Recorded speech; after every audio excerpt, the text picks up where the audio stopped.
Okay, so check it out. This is the DJI Osmo. I've had it for a couple of months, and during that time, I've used it pretty extensively. Here it is out of the box.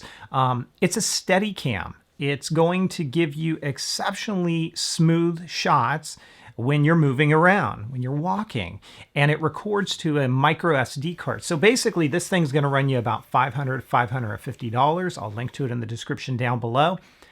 Before you think about the price and go, that's a lot, it actually isn't, because if you think about steady cams, up until recently, you couldn't touch one for under a lot more than that, a few grand, and it was much, much larger. So this is incredibly small, and it's a really cool piece of technology. Now, the camera on it itself, as I power it on here, it's going to shoot up to 4K video at 30 frames per second.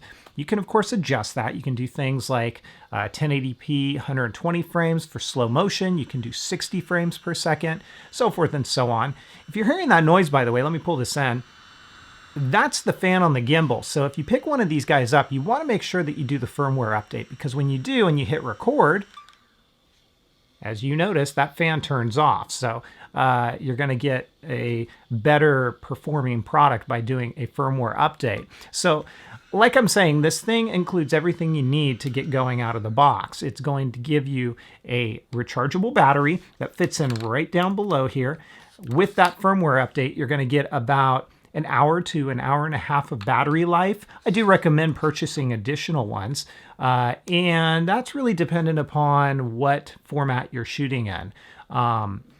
It records to a micro SD card. So this right here is my iPod Touch. You can use an iOS device in this holder here, or you can use an Android device. And it really is used as a viewfinder. So a little bit more details on this viewfinder for you in this short clip that I filmed. Okay, so one of the other things I want to show you right now is how you can control this with the app. There's a couple other things you can do. If you tap and you drag this, you can actually control it remotely from your screen. So there's a couple of ways that you can do this.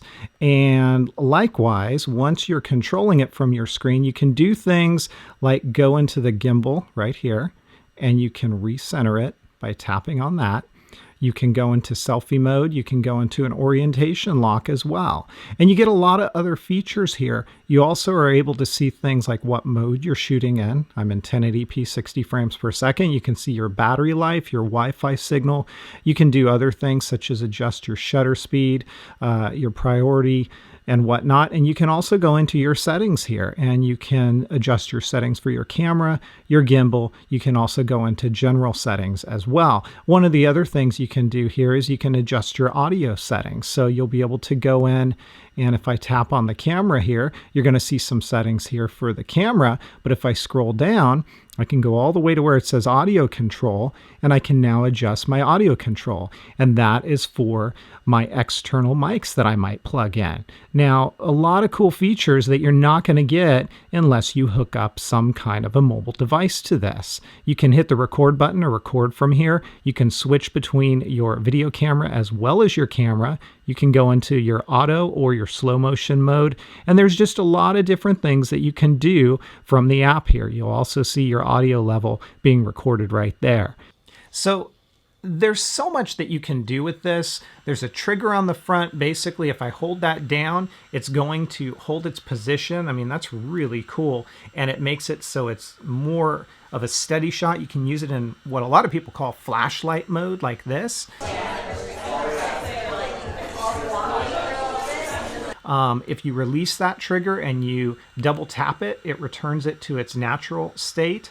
If you don't hold the trigger and you move around, it's basically going to follow wherever you go.